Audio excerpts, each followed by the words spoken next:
तो ये एक तरह की पिकअप सर्विस है। पिकअप सर्विस से कहीं ज्यादा। ये एक वीआईपी लाउंज है। इसका सबसे बड़ा काम है निषेचन यानी फर्टिलाइजेशन के लिए सही माहौल तैयार करना। मतलब? असल में शुक्राणु और अंडाणु का जो मिलन है वो ज्यादातर मामलों में इसी फैलोपियन ट्यूब के अंदर होता है। अच्छा, तो ये सिर्फ एक हाईवे नहीं बल्कि वो खास जगह है जहां जीवन की शुरुआत होती है। बिल्कुल। यहीं से तो कहानी में ट्विस्ट आता है। तो आज हमारे सामने जो नोट्स हैं वो हमें जीव विज्ञान के एक बहुत ही दिलचस्प सफर पर ले जाने वाले हैं। हाँ, एक ऐसा सफर जो एक कोशिका से शुरू होकर एक नए जीवन के जन्म तक जाता है। बिल्कुल। हम बात करने वाले हैं मादा जनन तंत्र यानी फीमेल रिप्रोडक्टिव सिस्टम की। और ये नोट्स एक बेहतरीन नक्शे की तरह है। इसमें हर पड़ाव, हर अंग के बारे में साफ साफ बताया गया है। अक्सर आप जानते हैं ये टॉपिक बहुत जटिल लगता है, लेकिन इसे समझने का सबसे अच्छा तरीका है इसे एक कहानी की तरह देखना। सही कहा। तो चलिए इस कहानी को शुरू से शुरू करते हैं। नोट्स के मुताबिक इस पूरे सिस्टम को 2 मुख्य हिस्सों में बांटा गया है। हाँ, प्राथमिक और द्वितीयक लैंगिक अंग। तो सबसे पहले हीरो की एंट्री होती है यानी प्राथमिक अंग की। और इस कहानी का जो मुख्य किरदार है वो है अंडाशय यानी ओवरी। अच्छा। इसे प्राथमिक इसलिए कहा जाता है क्योंकि मतलब सारा एक्शन यहीं से शुरू होता है। इसके बिना कहानी आगे ही नहीं बढ़ सकती। ठीक है, तो इसे समझते हैं। अंडाशय को प्राथमिक अंग क्यों कहते हैं? ऐसा क्या खास है इसमें जो इसे इतना जरूरी बनाता है? देखिए, जो बात कमाल की है वो ये है कि अंडाशय का दोहरा रोल है, एक डबल रोल। Double role? जी। पहला, ये मादा युग्मिक यानी अंडाणु या ओवम का निर्माण करता है। ये वो कोशिका है जिसमें एक नई जिंदगी की आधी आनुवांशिक जानकारी होती है। यानी ये एक तरह की फैक्ट्री है जो सबसे जरूरी हिस्सा मतलब अंडाणु बनाती है। बिल्कुल, लेकिन ये सिर्फ एक फैक्ट्री नहीं है। इसका दूसरा और शायद इससे भी ज्यादा महत्वपूर्ण काम है हार्मोन बनाना। हार्मोन? हाँ, ये 2 प्रमुख हार्मोन रिलीज करता है, एस्ट्रोजन और प्रोजेस्टेरॉन। अब ये हार्मोन सिर्फ केमिकल्स नहीं है, ये वो मैनेजर हैं जो पूरी प्रोडक्शन लाइन को कंट्रोल करते हैं। मैनेजर? ये तो दिलचस्प है। हाँ, कब अंडाणु रिलीज होगा, गर्भाशय को कैसे तैयार करना है, पूरा मासिक चक्र कैसे चलेगा, ये सब कुछ इन्हीं हार्मोन्स के इशारे पर होता है। अरे वाह! यानी अंडाशय सिर्फ प्रोडक्ट ही नहीं बनाता बल्कि वो मैनेजमेंट भी है जो पूरे सिस्टम को चलाता है। एक ही अंग में 2 इतने बड़े रोल। बिल्कुल, और ये दोनों काम एक दूसरे पर पूरी तरह निर्भर हैं। कमाल है। और प्रकृति ने इस महत्वपूर्ण अंग को सुरक्षित रखने का भी पूरा इंतजाम किया है। नोट्स के अनुसार ये उदर गुहा में एक खास जगह अंडाशय गर्त में होते हैं जो उन्हें किसी भी झटके या चोट से बचाता है। कमाल है। तो अंडाशय ने अपना काम कर दिया, अंडाणु तैयार है और सिस्टम को चलाने वाले हार्मोन्स भी रिलीज हो गए हैं। पर अब इस अंडाणु को मदद चाहिए, वो अकेले कुछ नहीं कर सकता। और यहीं पर सहायक यानी द्वितीयक अंगों की भूमिका शुरू होती है। हमारी लिस्ट में सबसे पहला नाम है अंडवाहिनी का। हाँ, फैलोपियन नलिका। राइट। और देखिए, अंडवाहिनी को आप महज एक ट्यूब या रास्ता समझने की गलती मत कीजिएगा। अच्छा। सकते हैं रोमांटिक और महत्वपूर्ण सीन लोकेशन है। ये गर्भाशय के दोनों ओर लगी करीब 10-12 सेंटीमीटर लंबी बहुत नाजुक नलिकाएं हैं। तो ये एक तरह की पिकअप सर्विस है। पिकअप सर्विस से कहीं ज्यादा। ये एक वीआईपी लाउंज है। इसका सबसे बड़ा काम है निषेचन यानी फर्टिलाइजेशन के लिए सही माहौल तैयार करना। मतलब? असल में शुक्राणु और अंडाणु का जो मिलन है वो ज्यादातर मामलों में इसी फैलोपियन ट्यूब के अंदर होता है। अच्छा, तो ये सिर्फ एक हाईवे नहीं बल्कि वो खास जगह है जहां जीवन की शुरुआत होती है। बिल्कुल। यहीं से तो कहानी में ट्विस्ट आता है।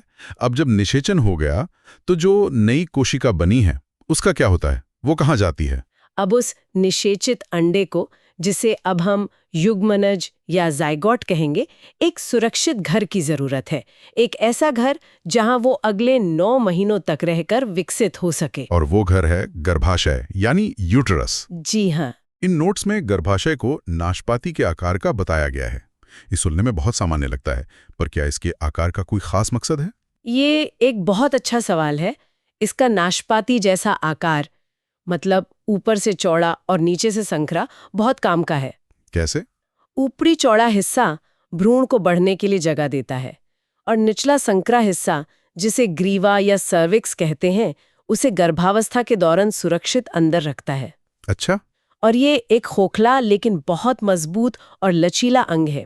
इसकी दीवारें इतनी इलास्टिक होती हैं कि एक छोटे से नाशपाती के आकार से बढ़कर एक पूरे तरबूज के साइज तक फैल सकती हैं। ये तो अविश्वसनीय है। और बच्चे के जन्म के बाद वापस अपने पुराने आकार में आ जाती हैं। मतलब ये सिर्फ एक घर नहीं, बल्कि एक जादुई घर है जो जरूरत के हिसाब से अपना आकार बदल सकता है। और इसका मुख्य काम? इसका मुख्य काम ही है उस निषेचित अंडे को स्वीकार करना और उसे पाल पोसकर बड़ा करना। युग्मनज यहाँ आता है और इसकी भीतरी दीवार पर चिपक जाता है। इसे रोपण या इम्प्लांटेशन कहते हैं। रोपण? और एक बार रोपण हो गया तो यहीं पर प्लेसेंटा बनता है, जो माँ और बच्चे के बीच की जीवन रेखा है। बच्चे को सारा पोषण, ऑक्सीजन, सब कुछ इसी के जरिए मिलता है। तो ये घर भी है, पोषण केंद्र भी और सुरक्षा कवच भी, सब कुछ। सब कुछ। वाकई ये एक जीवनदायी अंग है। ठीक है, तो कहानी में अब हम भ्रूण के विकास तक पहुंच गए हैं। अब इस सिस्टम के अगले हिस्से योनि या वजाइना की बात करते हैं। नोट्स के अनुसार इसके कई काम हैं। हाँ, योनि एक बहुत ही वर्सेटाइल मतलब बहुमुखी अंग है।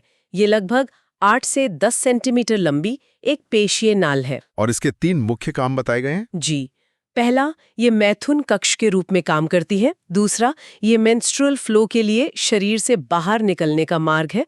और तीसरा, इसे प्रसव मार्ग या बर्थ कैनाल भी कहा जाता है, क्योंकि शिशु का जन्म इसी रास्ते से होता है। इसके इतने सारे महत्वपूर्ण काम हैं, लेकिन नोट्स में एक और बहुत ही रोचक बात बताई गई है योनि के वातावरण के बारे में।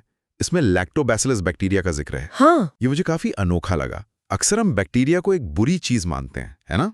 ये एक बेहतरीन पॉइंट है और अक्सर लोग इस पर ध्यान नहीं देते।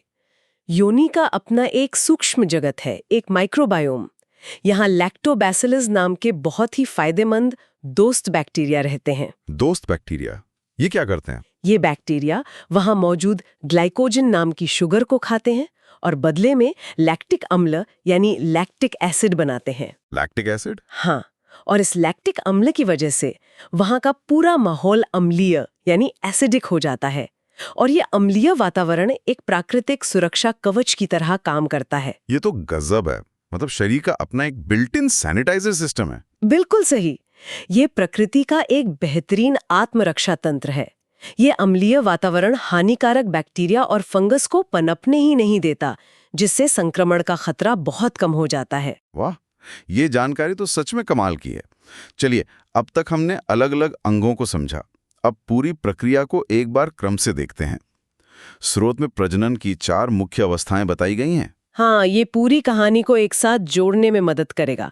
इन 4 अवस्थाओं को आप एक नाटक के 4 एक्ट की तरह देख सकते हैं। 4 एक्ट। पहला एक्ट है युग्मक जनन, दूसरा निषेचन, तीसरा विदलन व भ्रूण रोपण और चौथा और आखिरी एक्ट प्रसव। ठीक है, तो पहला एक्ट है युग्मक जनन। इसका मतलब है कहानी के मुख्य किरदारों को तैयार करना, है ना? बिल्कुल। युग्मक जनन का मतलब है युग्मकों यानी गैमीट्स का निर्माण। नर में यह प्रक्रिया वृषण में होती है, जिससे शुक्राणु बनते हैं, और मादा में, जैसा हमने बात की, यह प्रक्रिया अंडाशय में होती है, जिससे अंडाणु बनता है। किरदार तैयार हैं। अब आता है दूसरा एक्ट, निषेचन। सही कहा। निषेचन वो जादुई पल है जहां नर और मादा युग्मक का मिलन होता है। लाखों शुक्राणुओं की दौड़ में से सिर्फ एक ही विजेता होता है जो अंडाणु में प्रवेश कर पाता है। और ये होता है फैलोपियन ट्यूब में? ज्यादातर वहीं। और जैसे ही एक शुक्राणु अंदर जाता है, अंडाणु अपने चारों ओर एक कवच बना लेता है। फिर दोनों मिलकर एक नई कोशिका बनाते हैं, जिसे युग्मनज कहते हैं। इसी एक कोशिका में एक नए जीवन का पूरा ब्लूप्रिंट होता है। बिल्कुल। वाह। अब तीसरा एक्ट आता है, विदलन व भ्रूण रोपण। ये सुनने में थोड़ा टेक्निकल लगता है। इसे सरल करते हैं।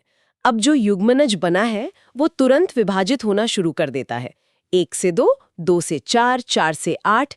इस प्रक्रिया को विदलन कहते हैं। अच्छा। इससे कोशिकाओं का एक गेंद जैसा गुच्छा बन जाता है, जिसे कोरक कहते हैं।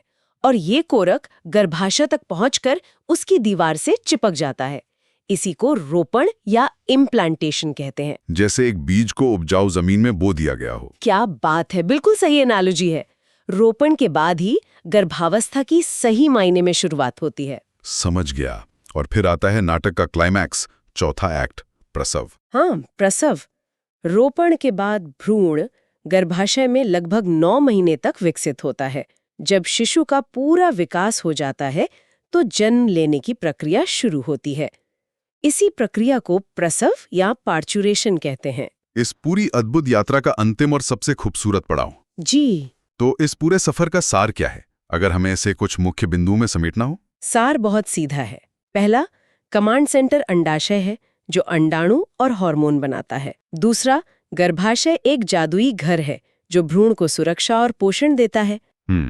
तीसरा, योनि का अपना एक सुरक्षा तंत्र है जहां दोस्त बैक्टीरिया संक्रमण से बचाते हैं। और चौथा?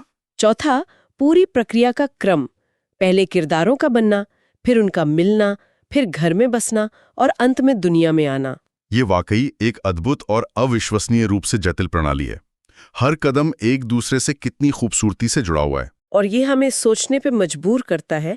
हमने अंगों की बात की, प्रक्रियाओं की बात की, लेकिन इन सब के पीछे हार्मोनों का एक अदृश्य और सटीक तालमेल काम करता है। एक केमिकल ऑर्केस्ट्रा की तरह। बिल्कुल सही शब्द है, ऑर्केस्ट्रा, जिसमें हर हार्मोन अपना साज सही समय पर बजाता है। कब अंडाणु को निकलना है, कब गर्भाशय को तैयार करना है और कब प्रसव शुरू करना है, सब कुछ बिना किसी चूक के होता है। ये सोचना ही अद्भुत है कि एक नए जीवन के निर्माण के लिए ये पूरी व्यवस्था कितनी सटीकता और सामंजस्य के साथ काम करती है।